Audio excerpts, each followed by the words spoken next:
शाजापुर में शनिवार को बांग्लादेश में हिंदू समाज पर हो रहे अत्याचारों के विरोध में सर्व समाज और नवयुवकों में भारी आक्रोश देखने को मिला।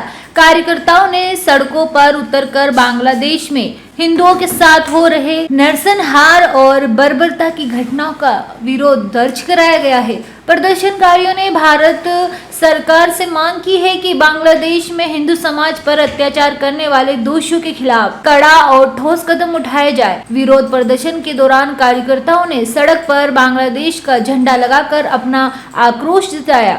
गौरतलब है कि विगत दिनों बांग्लादेश में हिंदुओं के साथ हुई इस हिंसक घटनाओं के बाद देश भर में आक्रोश का माहौल है। इसी कड़ी में शाजापुर में भी लोग ने एकजुट होकर विरोध प्रदर्शन कर पीड़ित हिंदू समाज के समर्थन में आवाज बुलंद की है। किसके लिए जिस तरह से बांग्लादेश में पाशविकता दिखाई जा रही है, क्रूरता दिखाई जा रही है और बड़े पैमाने पर नरसंहार किया जा रहा है, विशेष रूप से हिंदू समाज को टारगेट करके भारतीयों को टारगेट करने की एक वहाँ पे योजनाबद्ध रूप से जिस तरह से एक खूनी खेल, गंदा खेल खेला जा रहा है, इससे समस्त भारतीय हिंदू समाज में आक्रोश है। और ये आक्रोश केवल भारतीय हिंदू समाज में न होकर समस्त भारतवासियों में होना चाहिए।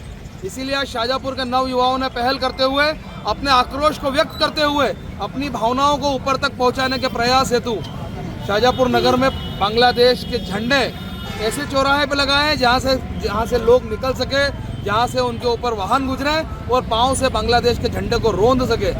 इस तरह की भावनाएं व्यक्त करने के पीछे केवल इतना उद्देश्य है कि हम हमारी भावनाएं हमारे देश की सरकार तक, हमारे शीर्ष नेतृत्व तक पहुँचाना चाहते हैं कि विश्व में कहीं भी हिंदू समाज के ऊपर कोई आपदा आई तो भारत का बच्चा हिंदू समाज के साथ अगर समक्ष रूप से खड़ा नहीं हो सकता तो कम से कम वैचारिक रूप से उसका समर्थन प्रत्येक जगह करेगा। भारत माता की जय।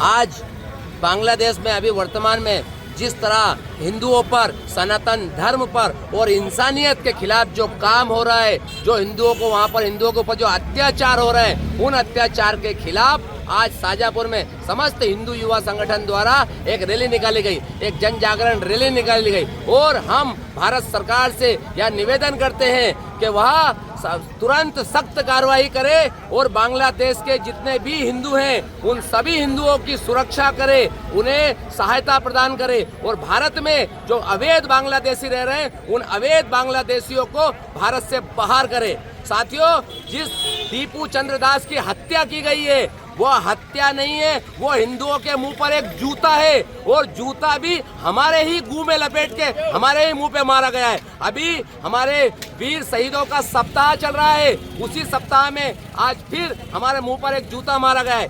उस दीपू चंद्रदास की गलती क्या थी? क्या उसने बांग्लादेश में कोई आतंकवादी घटना को अंजाम दिया था? क्या दीपू चंद्रदास ने बांग्लादेश के किसी नेता को गोली मारी थी? क्या दीपू चंद्रदास ने ऐसा कोई भी कानून तोड़ा था जो बांग्लादेश में मृत्यु दंड जिसकी सजा हो?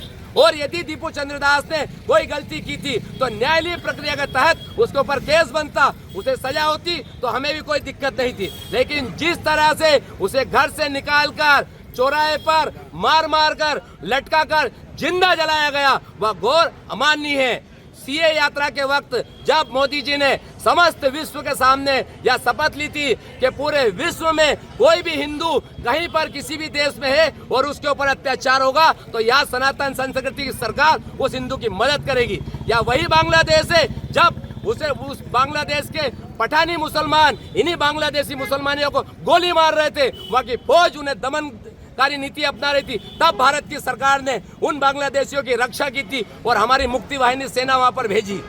और आज हमारे उन्हीं भाइयों को, हमारे हिंदुओं को वही एहसान फरामोश मुसलमान यदि ये समझता है कि बांग्लादेश में मुसलमान कम है और उसके ऊपर अत्याचार होंगे तो साथियों 125 करोड़ मुसलमान के खिलाफ में आज पूरा देश उनके खिलाफ है। जितने भी मुसलमान है हम उनके खिलाफ है। यदि वह दमनकारी नीति अपनाएंगे तो 125 करोड़ हिंदू हम सभी हिंदुओं के साथ देंगे। और इसके लिए हम सरकार से यह मुहिम चलाने की अनुरोध करते हैं कि समस्त बांग्लादेशियों को हमारे देश से बाहर करें और समस्त बांग्लादेशी जो हिंदू वहां पर रह रहे हैं उन हिंदुओं को भारत की नागरिकता दे। जय जय श्री राम।